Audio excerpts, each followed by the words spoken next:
ability to understand how it works, to understand how it works.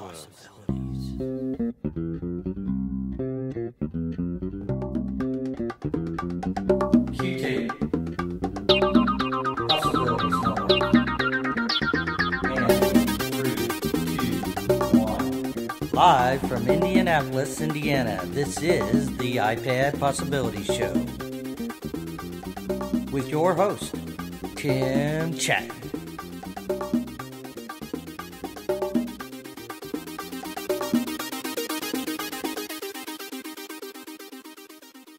Welcome to the iPad Possibilities Podcast, episode number 56, Social Gaming.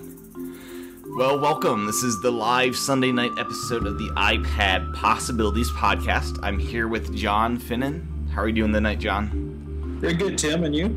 Great. It's been a fun week. Started work at a new job, Panera Bread, and lots of things just going on. And doing some major updates to the website this week, so I'll share some of those in just a second here.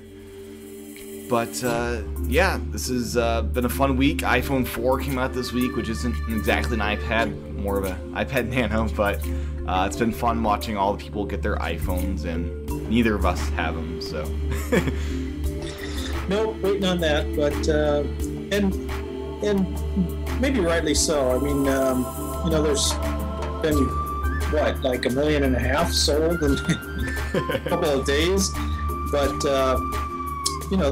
it's not without its issues. So yeah, one thing I wanted to ask you, this was kind of later in the show, but kind of a good time to talk about it.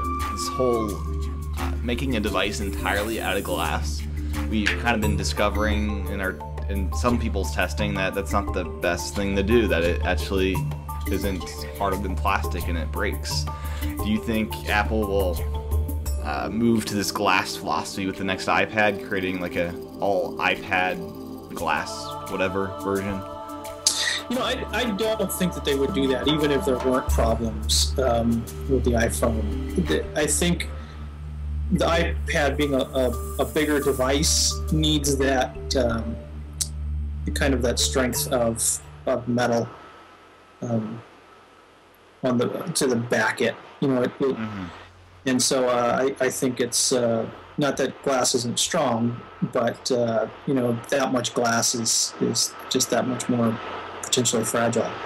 I'm really surprised to hear that people are having issues. I mean, I can understand maybe a scratch here or there, although it's strange because you would think they would treat it with the same thing they've treated the screens with, and the screens are pretty resilient against most light scratching kinds of things. But yeah, I think most people should be fine with it, but these were people that were trying to break it.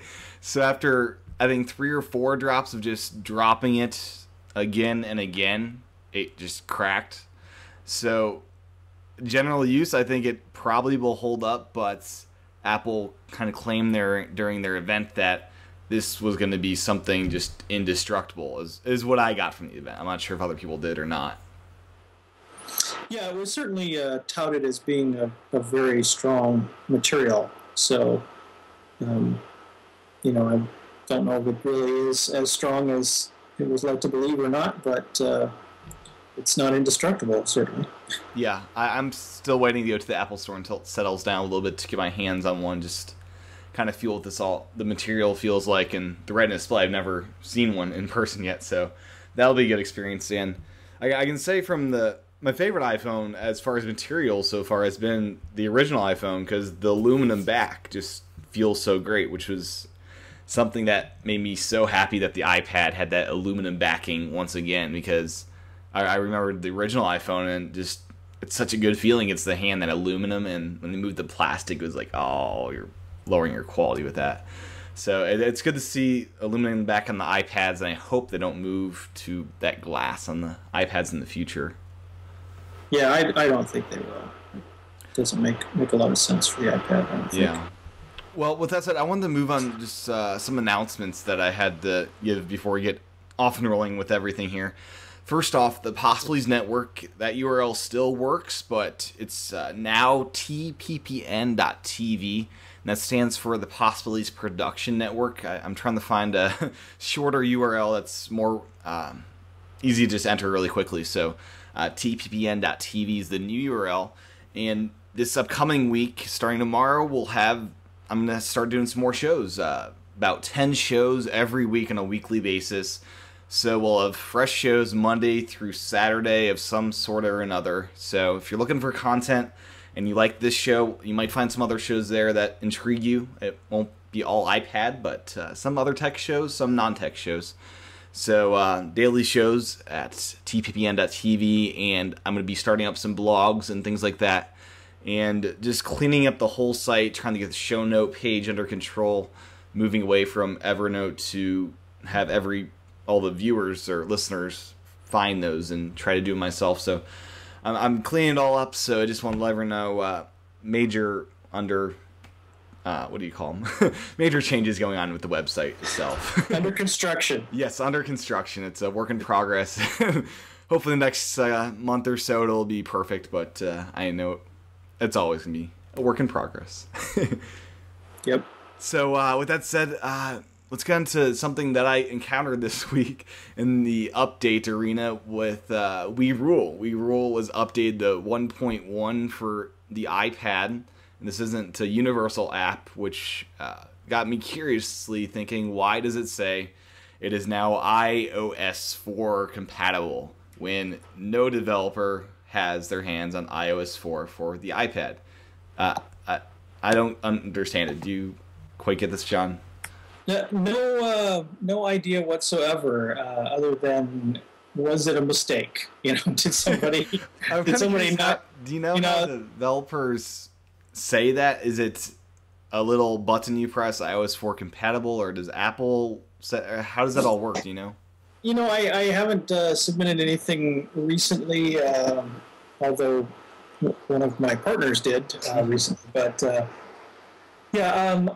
I don't recall whether it's a button or what, but it's probably just something that was, kind of rapidly done, and maybe they didn't notice that there was a new thing there for 4.0, or maybe they just accidentally typed it in. I cannot imagine that they would have, unless they're thinking of putting We Rule on the new iPhone. Yeah. And it certainly got resolution that would allow them to do that without a great deal of problem. Although I don't know how playable it would be at that reduced screen size. But yeah, I'm guessing it was probably just a mistake, slip of the finger, slip of the mouse.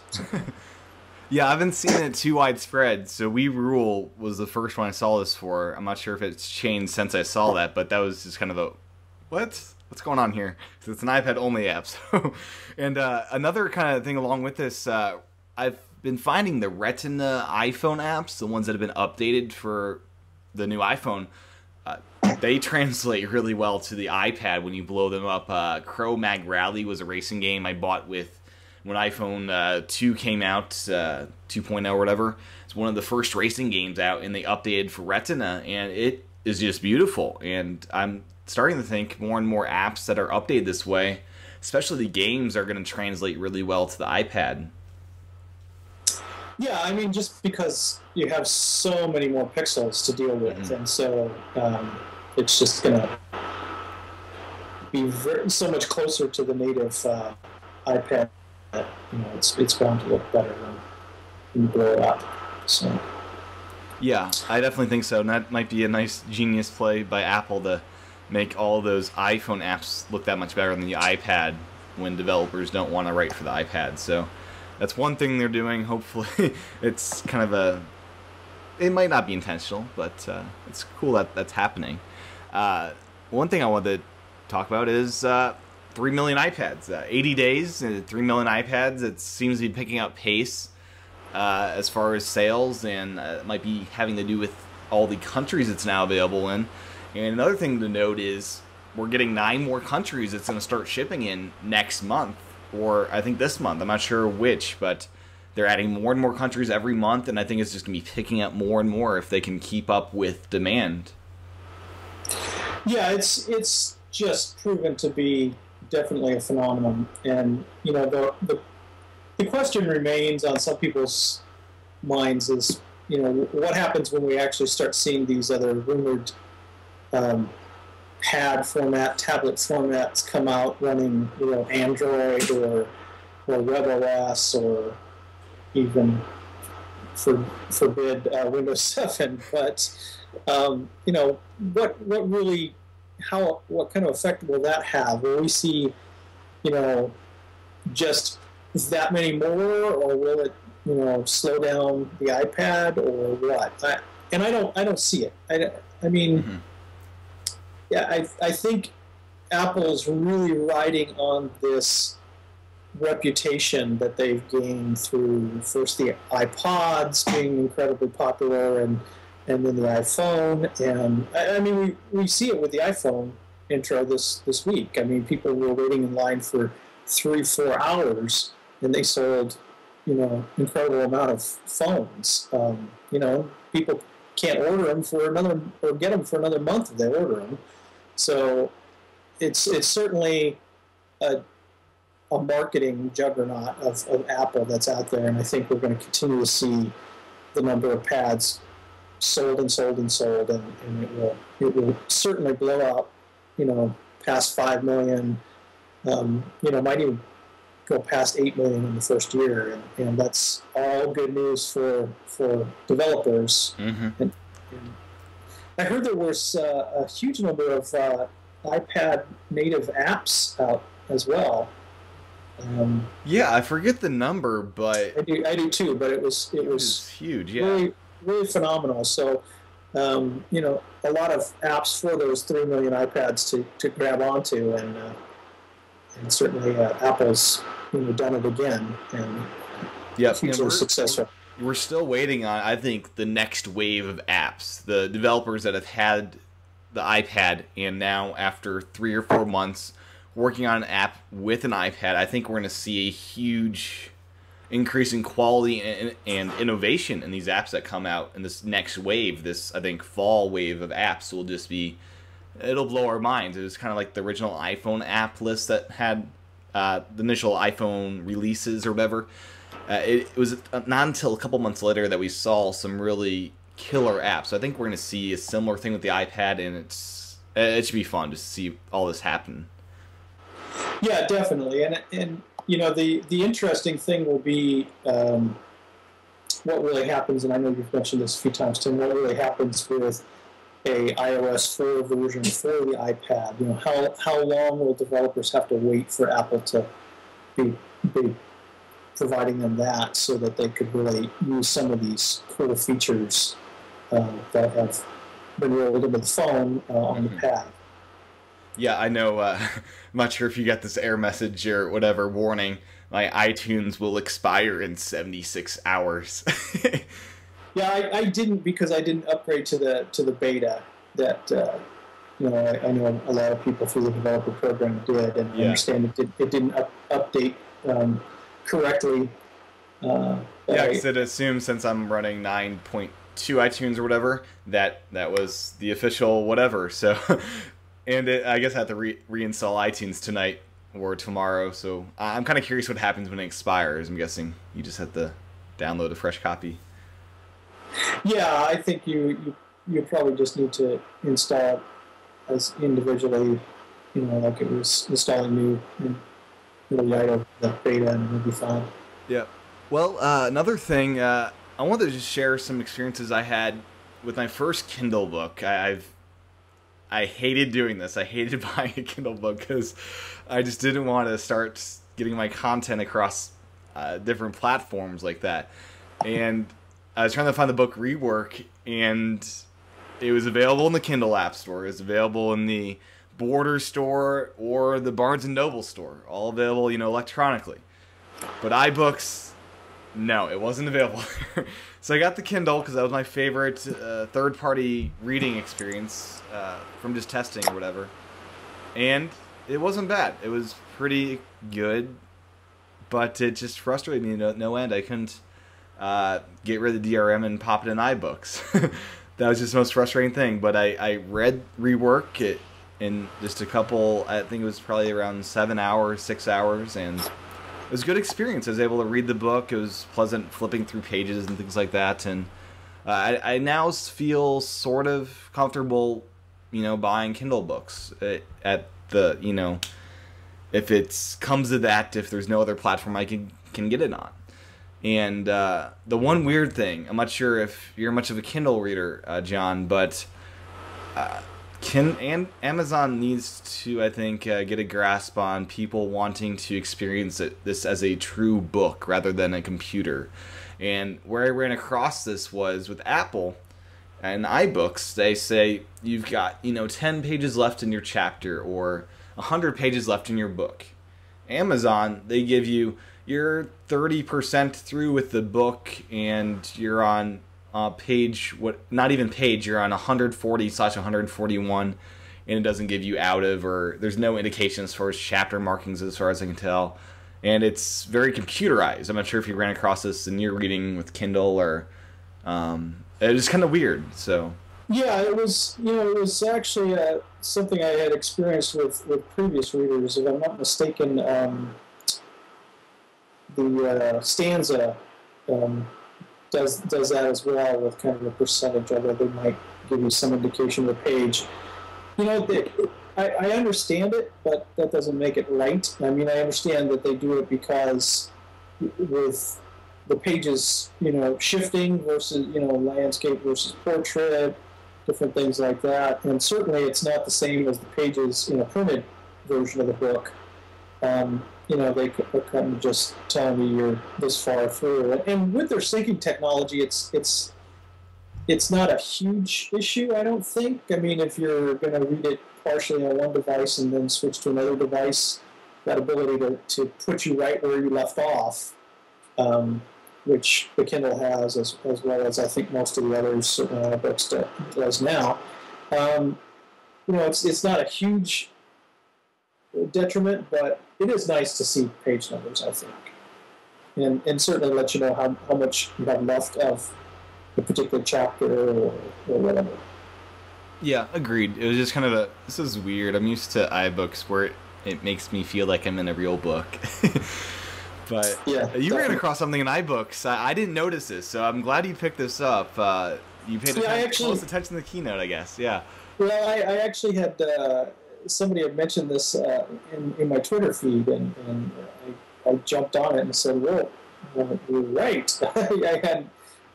I started using iBooks for PDFs just this week, and when it came out, and so apparently there were two things that were noted that didn't quite come out with the version, and one was that in Apple's own webpage about iBooks says this. You're supposed to be able to flip through, so you can tap through, but you can't really flip pages in a PDF like you can in an ebook, EPUB. The pages just slide from one side to the next. They don't really flip. So that's kind of and I saw in the keynote, Steve, I believe I saw this, Steve actually flipping a page like you're actually turning a page in a book. I think I saw it. I don't think I'm making that up. I'll watch the keynote again, but yeah, right, yeah. It seems strange that they wouldn't have included that. The other thing that's more important is you're supposed to be able to highlight things in the PDFs, and as far as I can tell and other people can tell, there's no control there to highlight anything. So I don't know how you're supposed to be able to highlight anything. So and that's the much bigger issue for people. I was thinking that iBooks might take the place of some of the PDF readers that I have on the iPad that allow me to to highlight things or to mark up the text on a PDF, and apparently iBooks is not going to do that for me, at least not in its current incarnation. Yeah, hopefully 1.2 can fix that. But yeah, it's a great app, just small little things like that, and Yeah, and syncing is pretty good overall. I've noticed sometimes it doesn't quite work as advertised, but pretty good. Yeah, yeah. It's been pretty good for me. Sometimes I notice it doesn't seem like the device I left behind is sending out the information to the device I just picked up that book on. And I noticed in the Kindle app is the weirdest thing. Last time to finish my book, would come up this morning on the same exact device. It had me back about 30 or 40% of where I finished last night. So I'm not sure if I closed the app before it synced where I'm at, but I didn't. It was weird. It just threw me back in the book, and I had to fast forward. I'm not sure if you've ever had that happen to you with Kindle. Yeah, I haven't used Kindle too much, but it's something I'm going to be looking more at when I can't find something in iBooks. I'm certainly going to be looking at the Kindle store. Yeah, I would have been looking at the Barnes & Noble store more and more since it's EPUB, but the Kindle reading experience on the iPad's much better than the Barnes & Noble, so if they can fix that app and get it all better with the more realistic page turning and all those great things, I'd probably prefer them with EPUB as their format. Mm-hmm. But enough of that. So let's get on to some. I don't love talking about this. It's kind of sad, but AT&T and Apple, their lovely relationship that they have. Earlier this week, I actually got a paper mail message with that same email I got earlier about your 3G. We had like a hacker come and steal data or whatever. Right. So I actually got a paper mail message of that, and it's the weirdest thing. I'm not. John, do you know this? Is that to assume that my email address got sent out with all those? Because I'm still trying to find out through this. Because I would say that if you've received now 2 notifications, particularly if you've received an actual mail from the postal service, mm-hmm. that you are one of the people that your email address is floating around now. Yeah. AT&T has a. Oh, sorry, we're gonna say. I don't know how you feel about that, Tim. If and I didn't have the 3G yet, so mm-hmm. consequently it wouldn't have happened to me. But I just can't see that as being a huge thing. It's not something to excuse AT&T. It was kind of a very bad thing that they did, but I wouldn't get all worked up over it. That's not what I'm worked up over. It's I read through it, and I think I have it right next. I'm not sure where I put it. But as I read through the email and the paper one, they're identical. And I hate when companies do this. It's like a fake apology. They don't say your email has been compromised anywhere in there. They send this out, and they don't. It's the most weirdest wording I have seen. It's like, this happened, and they don't even say if it happened to you or not. So I'm not sure. I don't know. I just don't like the whole. Yeah, well, one thing about that is that they can't be sure that your email, unless they went through all of those. I don't know how many it was. Mm-hmm. They can't be sure, and in some respects, they probably don't want to be sure. So. It's we screwed up, and you're probably on that list, but we're not going to come. So they don't know for sure.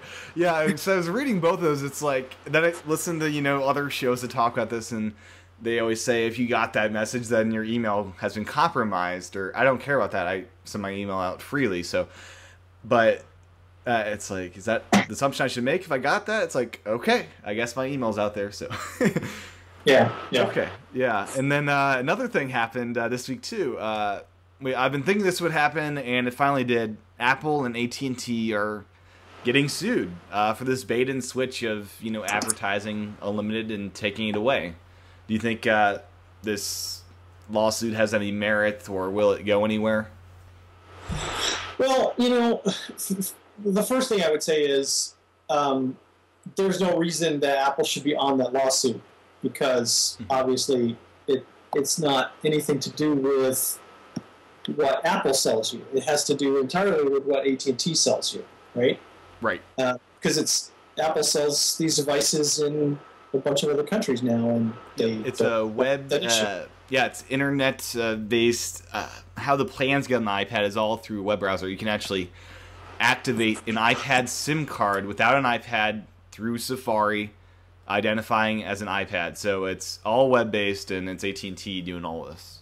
Yeah, and so Apple shouldn't be on that lawsuit to begin with, but because Apple's gets a lot of press and everything else, I'm sure that's why they were put on there.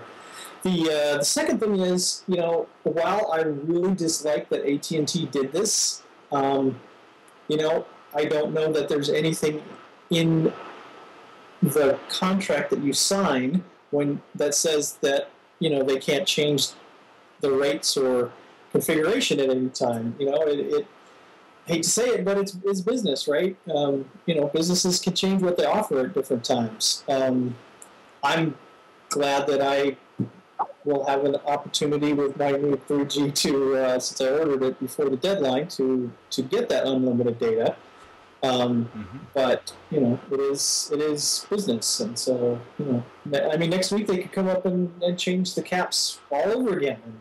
Yep, they could. Unfortunately, as good consumers, we should vote with our wallets and our feet and walk somewhere else because of the Apple exclusivity. We don't do that. We put up with AT&T doing ridiculous things. But it's not. It kind of comes in line with it. I know there's some companies, and I think Sprint might have an unlimited data plan, but most of the others, from what I understand, they cap it at 5 gig. Well, I think we're down the 2 carriers capping and 2 not. T-Mobile, when I looked into their service, they've got $40 unlimited data. Is what I read. I'm not sure if that's true unlimited or not, but so I've heard for the last several years people from some of the carriers, particularly Verizon, but I know Verizon's 5 gigabytes. For it was either Sprint or T-Mobile. I can't recall which, but they said that indeed their unlimited was not unlimited. That it was capped at 5 gig. 5 gig is when they started bugging you. If you went over 5 gig like more than one time, they would start telling you that you were exceeding your unlimited plan. I love that you're using more than unlimited data. Yeah. Yes. But yeah, so, Sprint's. I think Sprint's probably the leader here with their Droid Evo or whatever, with unlimited 4G and all that good stuff. But it's a high cost, so. Yeah. So, the reality is I don't think that most people are. I mean, the reason that they had 5 gig caps in the first place was that most people wouldn't go over those, right? Yeah, those days are long gone with video streaming. Right. So now more people are approaching 5 gig and potentially going a little over it, and so now they're starting to have to come back. So I'm sure that the other carriers within the next 6 to 9 months will be reevaluating what they sell. Yeah, I think so, and I hope AT&T adjusts this 2 gigabyte cap sometime in the future. I know it won't be right away, but probably when the iPad and iPhone go to other carriers, I hope they try to be competitive and move, more data, 3 or 4 gigabyte caps, or even 5 potentially. So it'll be interesting to see what happens over the next year. Yeah, sorry.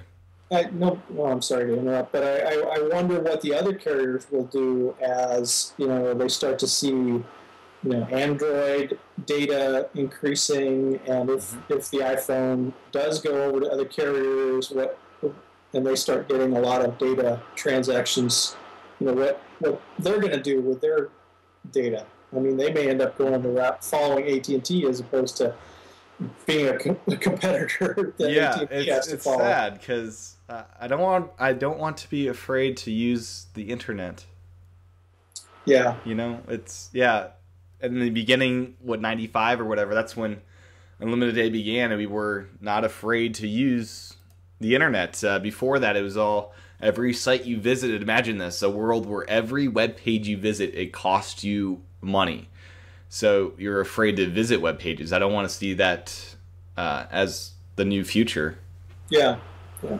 So, any other thoughts on AT&T or anything like that? No, not really. Okay, let's move on to there's a couple apps that got updated and released this week. And the first one I've talked about before is Air Display. And the initial version I loved, but as I used it more and more, I noticed a very annoying bug. And that is, after about 20 minutes, it would just disconnect with no apparent Wi-Fi issues at all. So it's been updated. It's now a universal app, so it's kind of cute running on my little iPod Touch. But it now runs on the iPad without the connectivity issues. So I've been running it since this show started for, what, about 38 minutes now or whatever. And it hasn't disconnected. It's been rock solid stable for the past 40 minutes. And I've noticed it's actually a perfect app to use now for a second monitor. So that's updated. It's $10. And I'm not sure if you've had a chance to play with this one yet. No, I haven't. It's on my to buy list, my wish list in iTunes, but I haven't gotten around to doing that. Yeah. It's really good to hear that they're updating it and making it more stable.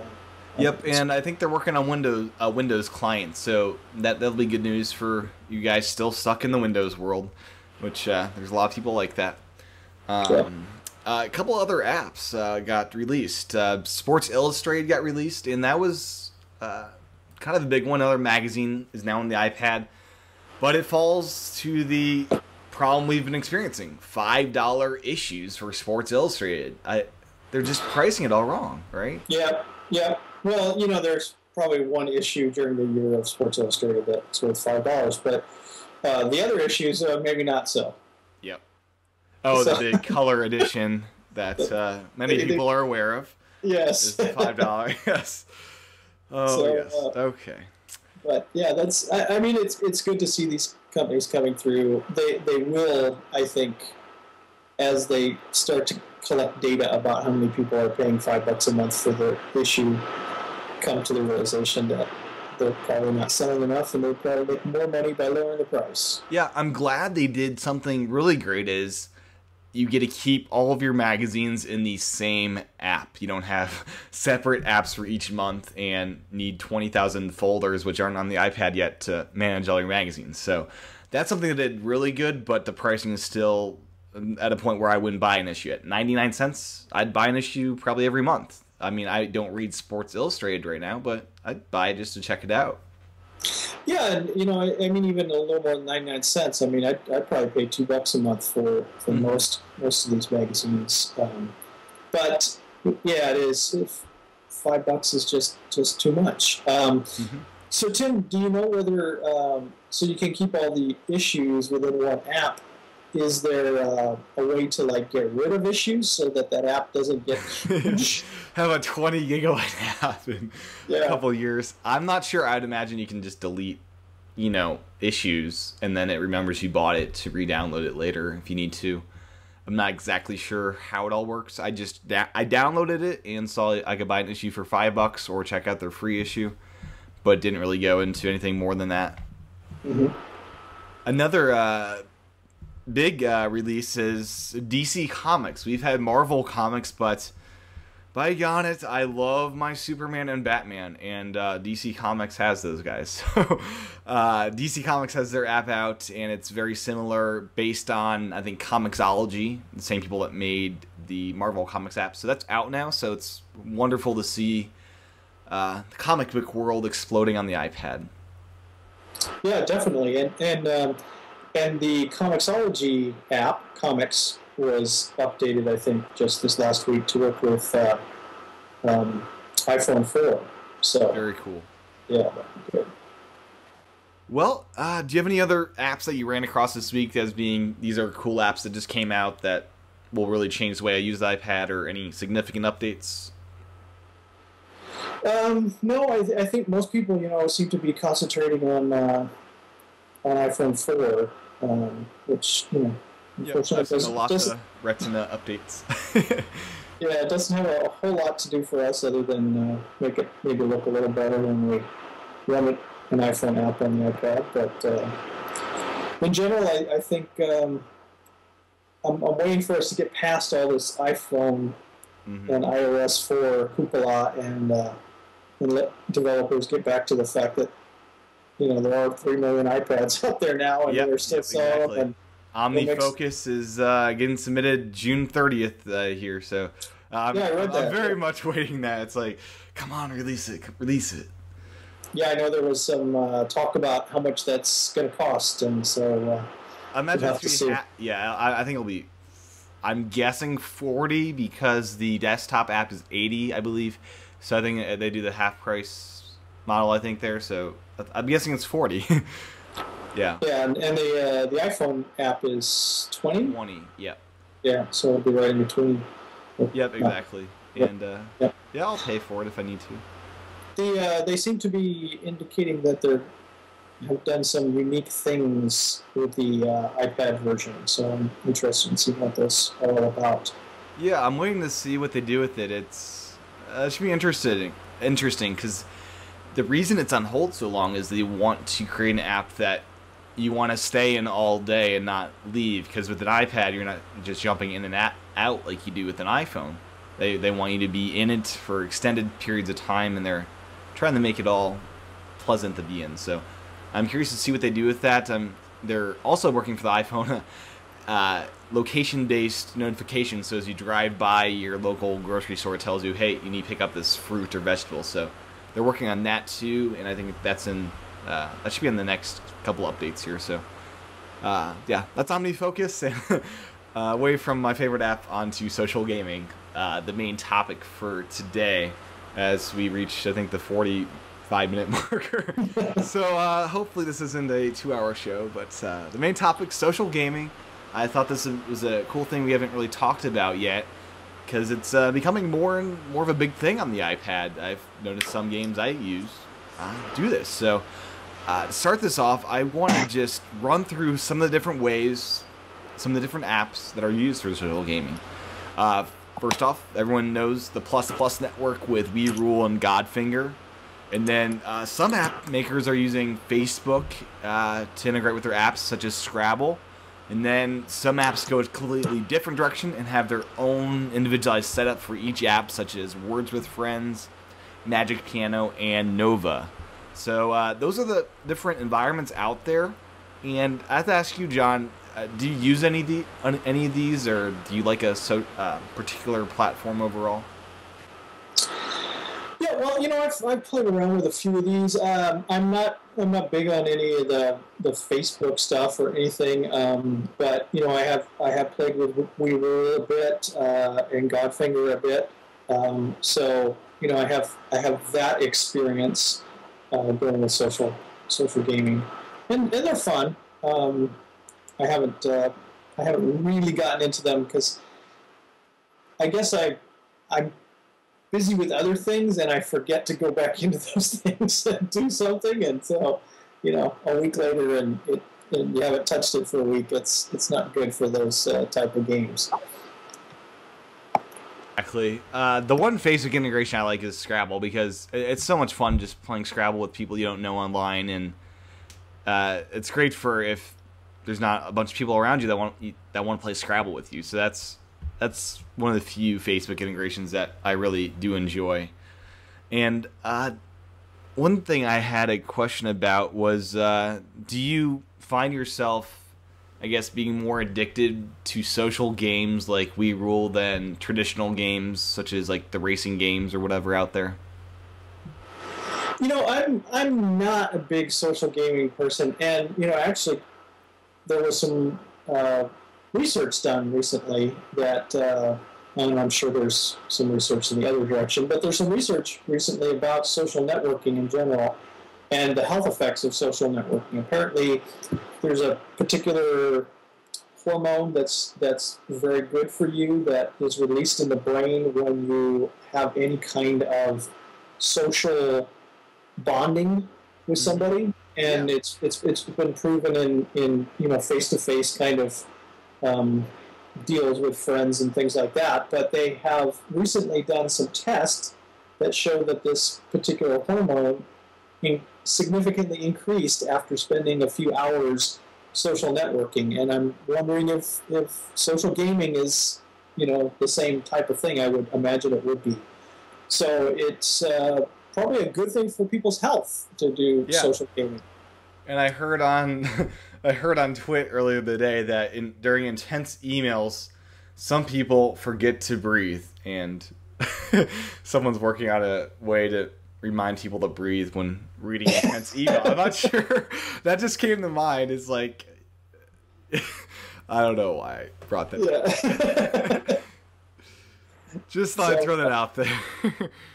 Yeah, maybe it's healthy for our audience to stop right now and take a breath, because we know how they get into this podcast and forget to breathe too. Yes, I have to remember to do that when I talk. Otherwise, I just run out of air. Well, I wanted to ask you, do you think this kind of the massive online gaming will reach the iPad the way it has like World of Warcraft? Will we eventually see a World of Warcraft for the iPad? Is that something in the future? I think that in the next couple of years we're going to see some tremendous stuff in all kinds of gaming with the iPad. Certainly, it seems like it will be World of Warcraft and all these other massive multiplayer games. I just cry to be out on the iPad. Mm-hmm. Anything that works, that can be made to work with that kind of touch interface is going to be there. I don't think there's any question that it's going to be there, and it's going to be massive. Because I really think that we're going to see a lot of people that the iPad will be their sole, computing device, or at least and anything that they own that's larger than a cell phone is going to be the iPad or something similar to the iPad, and those games are going to come right into that marketplace. Yeah. And do you think, what do you think is the best use of this social interaction? I've seen people use high scores, or like with We Rule, you just visit their, farm or I guess kingdom. Or do you think it is like the duets you play with Magic Piano, or what's your take on the best way to use this stuff?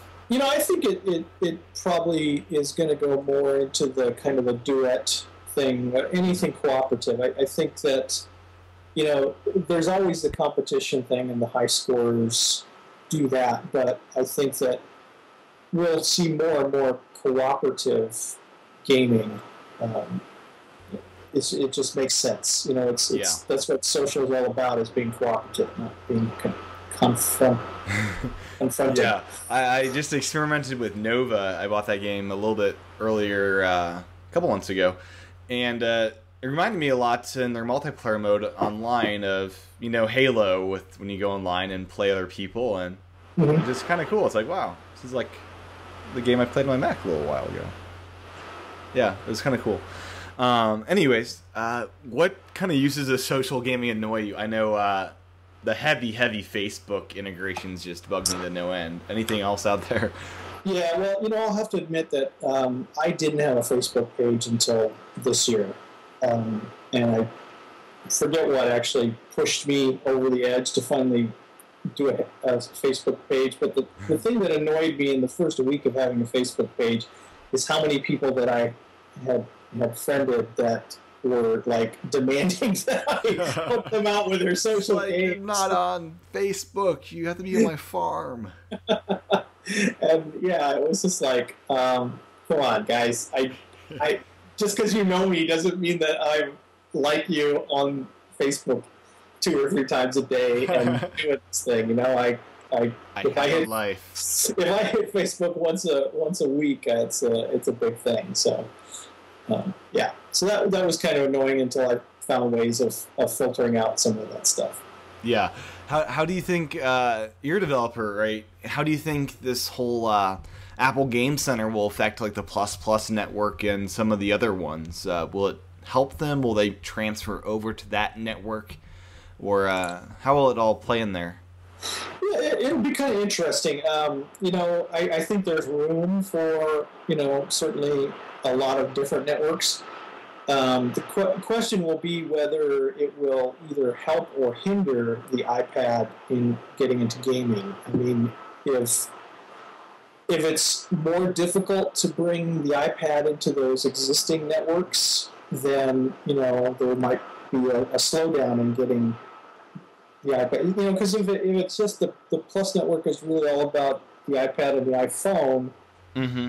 Granted, there are millions of these tens of millions of these devices out there, but they're not held by serious gamers for entirely. There's a population of that, but it's not like everybody that has one is a serious gamer, and there's a ton of serious gamers that don't have either of those devices. So I wonder if Xbox Live will ever have a place on the iPad. Yeah, it's a good question. There's certainly some great games on Xbox as well as PlayStation and whatnot. But it would be great to see some of that come over here. I don't know how much the claw of you only make a game for my console is into some of those developers. Of course, some people have compared Apple's App Store to the claw of one console only kind of thing. But we'll see. There's a lot of room for growth for everybody, I think. Do you think location will ever be put to good use with social gaming? Well, I don't know how you'd integrate that, but it would be interesting. Certainly, social networking, I think, will end up having more location features because when you're dealing with social networking, you should be encouraging people to meet face-to-face and not just online.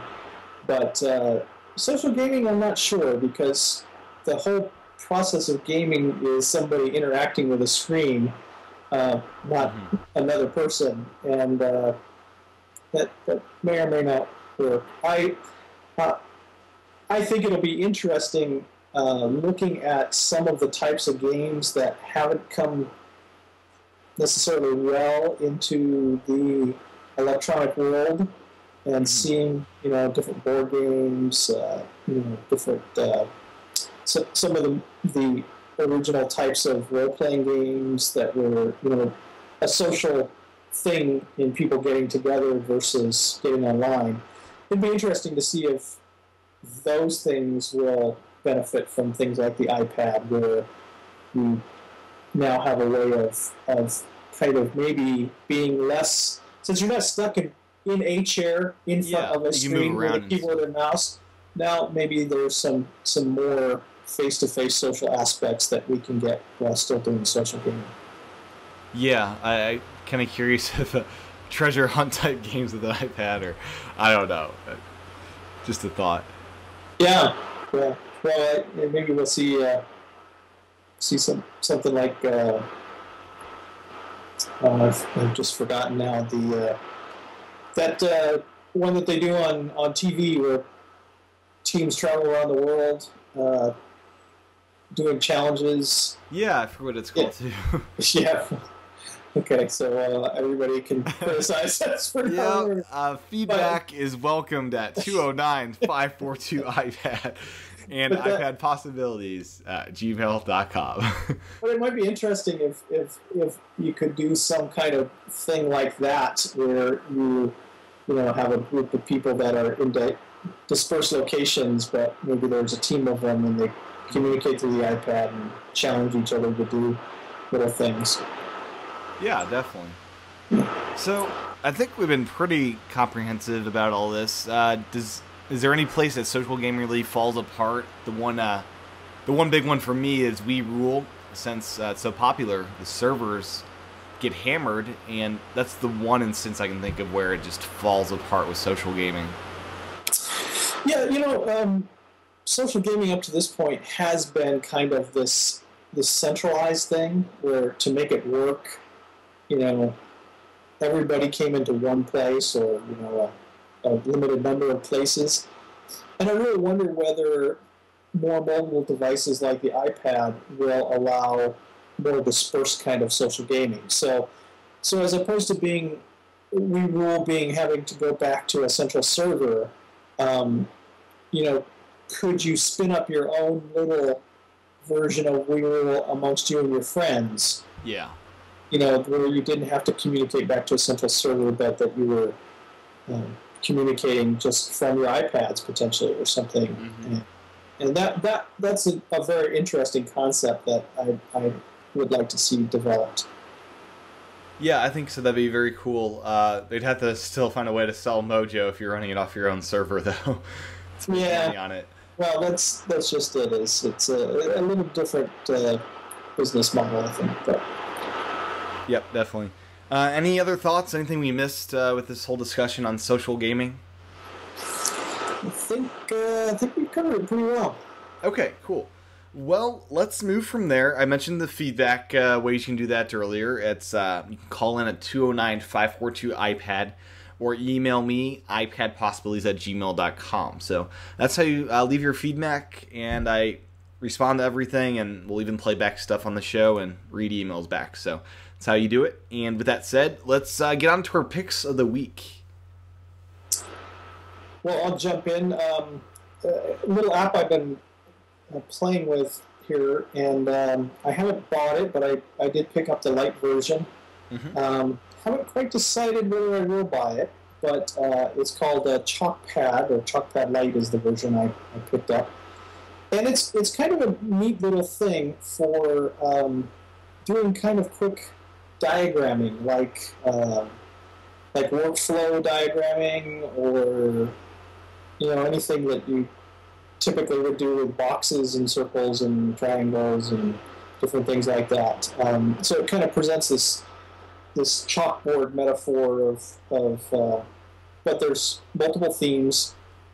There's probably a dozen different themes that are color background and colored lines. It's really quick to. The one thing that attracted me was it's really quick to draw stuff, to put stuff up there. The thing that I'm not thrilled about is that it doesn't seem to be a way to connect a line to an object. Yeah. So the lines are just there, and you can position them, but then you start moving something else and mess up lines. So it's. I guess I'm not going to replace OmniGraffle with it in any way. Yeah. But it may warrant a place on my iPad for something really quick to throw together something. It seems to be a little faster than OmniGraffle in just throwing up some boxes and connecting the lines for a concept. How's the export? Is there any export, a way to get stuff off of it? You can email out. Now, in the light version, I don't know if the paid-for version has any more capabilities, but you can copy to a photo album, or you can share via email. I did send myself an email with it, and it looks just like it did on screen, pretty much. Okay, you can integrate that with OmniGraffle. Yeah, so I potentially you could save it as a picture and then bring it up in OmniGraffle and maybe sketch over it and make it a real drawing. So that might be useful.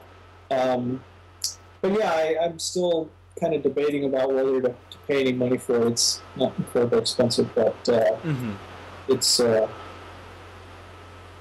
I'm just not sure if it's filling a niche, but it's a neat little thing if anybody needs something to throw together those types of diagrams. I could think of a little network diagram if somebody was in the networking business, or like I say, flow charting or anything like that. Very cool. Well, my pick, we talked about it a little bit earlier, is Air Display.